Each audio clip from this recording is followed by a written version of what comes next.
सुरेश जी सुबह की सैर करके वापस लौटे ही थे कि उनकी पत्नी सरला जी ने शिकायत करनी शुरू कर दी।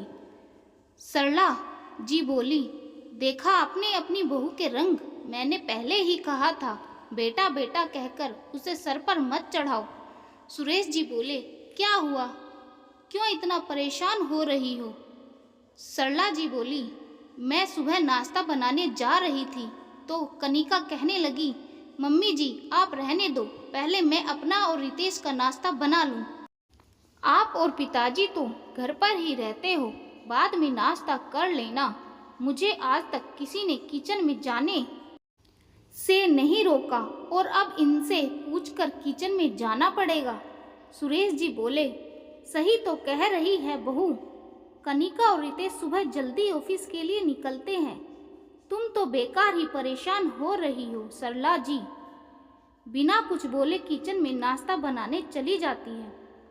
इसी तरह हर दिन बात बात पर सरला जी अपनी बहू कनिका से बहस करती रहती थी।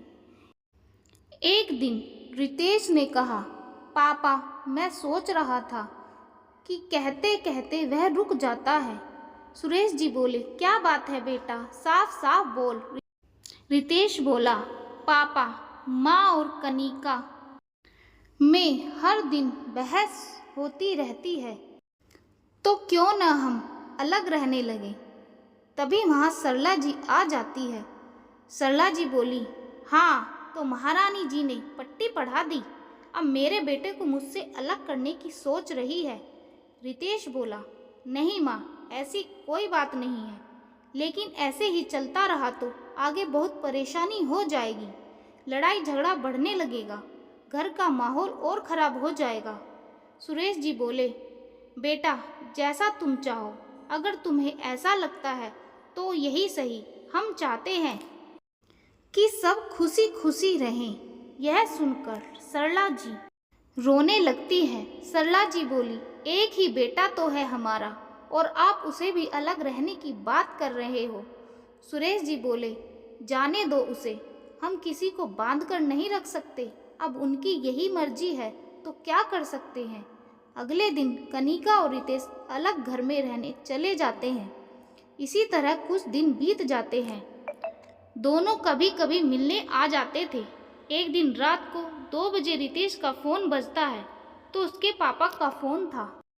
सुरेश जी उसे बताते हैं कि उसकी माँ को सीने में दर्द था, वे उसे हॉस्पिटल लाए थे, उन्हें माइनर हार्ट अटैक आया है। रितेश और कनिका भी तुरंत हॉस्पिटल पहुंच जाते हैं। डॉक्टर सरला जी को 1 सप्ताह तक हॉस्पिटल में रहने की सलाह देते हैं। अब कनिका दिन रात सरला जी की सेवा करती है। वह अपनी नौकरी की चिंता करे बगैर दिन रात हॉस्पिटल में रहती है। इधर रितेश घर पर सुरेश जी का पूरा ध्यान रखता था। 1 सप्ताह बाद जब डॉक्टर उन्हें डिस्चार्ज करता है तो कनिका कहती है, माँ को हम अकेला नहीं छोड़ सकते, हम अब माँ पिताजी के साथ रहेंगे। यह सुनकर सरला जी की आंखों में आंसू आ जाते हैं। वह बहू को पहली बार कहती है, बेटी मैंने तुझे गलत समझा, तू तो एक समझदार और नेक दिल इंसान निकली, मुझे माफ़ कर दो बेटी। कनिका बोली, माँ जी आपकी बेटी होती तो क्या आप उससे माफ़ी मांगती? आज से आप कितनी भी डांटे, मैं आपको छोड़कर नहीं जाऊंगी।